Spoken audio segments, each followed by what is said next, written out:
Welcome to LHS News, History Edition, your history connection. I'm your host, President Theriak. Today we are discussing post-World War II Germany. We have some fabulous guests lined up for you, but first, in order to understand what we're talking about, we need to pull out our handy-dandy map.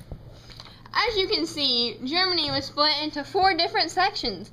We have the French section, the American section, the British section, and the Soviet section. The Soviet section was controlled by the Soviets, who were communists. No one likes those communists. Berlin, there was a wall that was put up that separated East Berlin and West Berlin. Now that you know a little bit about what we're talking about, we can start off with our first guest. I would like to welcome Adeltron Smith.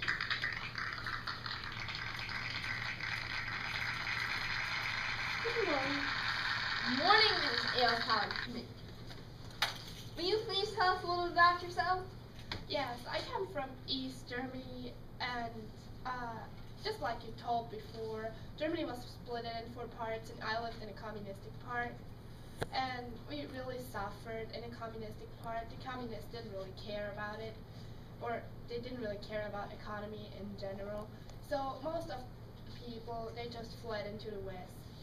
And Stalin didn't like it, so he forced the people to build the wall, like through Berlin and around Berlin, that nobody could escape from the east to the west. Yeah. So, how did the split of Germany affect you?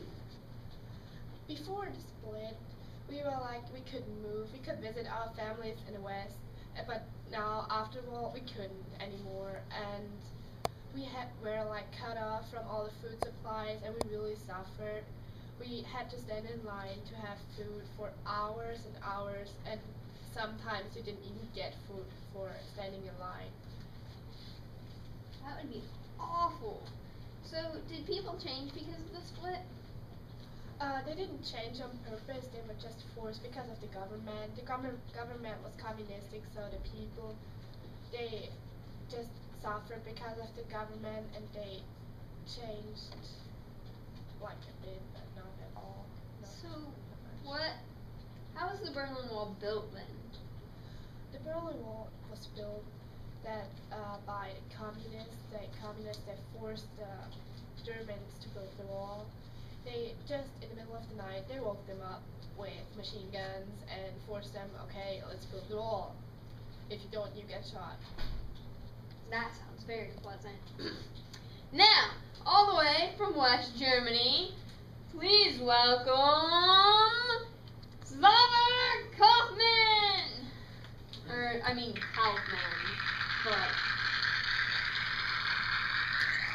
hello, Zava. Please tell us a little bit about yourself. I live in the west part of Germany, which was under control of America, and I lost my neighbor, this one here, because of the wall. A reunion of neighbors. Yeah, I really missed him. Anything else you'd like to tell us about yourself? So, how did the split of Germany affect you? I suffered, kind of, and then the Americans came and helped us, and we gave, Don't you just love Americans? They're just great. Yeah, the Americans are great.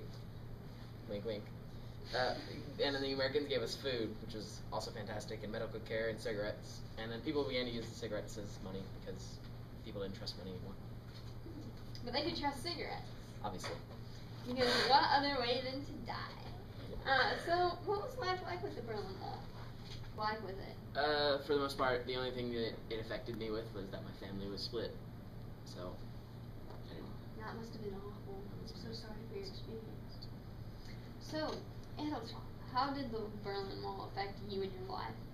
Yes, I wanted to have my child that it has a better way to live than I do. I was too old at this time to jump over the wall. Many people did, like this soldier. This is one famous picture. This is a soldier jumping over the wall who wasn't finished at this time. And so I just threw my child over the wall, and Xaver catched it. I'm so lucky he did. and so my child grew up in the West, and it had way better living conditions than I did. So what is the Marshall Plan? Everyone talks about how it's so good and everything, but no one ever tells what it is. The Marshall Plan is just like the name says, a plan from Marshall, and it saved many people's lives in East Germany. Because Marshall, he saw that the people in East Germany suffered, so he decided to send airplanes from America to Germany. And this is a really funny picture, because before, the people, they were like, oh no, this is an airplane, it will drop a bomb and it will kill us all. But now the people, they were actually waiting for airplanes to fly over them. And because they would drop parachutes filled with food and stuff, or candy, and that's why they called them raisin bombers. And they were really happy about that. And Stalin, he said, okay, you can fly over it and you can drop stuff, but you can't land, because you could smuggle people. If they would land, people would go in and fly or try to escape from the east, and they would just go under a truck or hide in a box or something. And so he said, okay, if you don't follow it, if you don't go on these 3 airways I opened for you, we will shoot you down. And that's how many airplanes, they were shot down, and many Americans lost their lives just because they wanted to help. That's a good thing that they did, but it's sad that they ended up losing their lives because they wanted to help. So, can we get a round of applause for our special guest on the show today? So, join us again next week when we ask, what's that mystery meat in the cafeteria?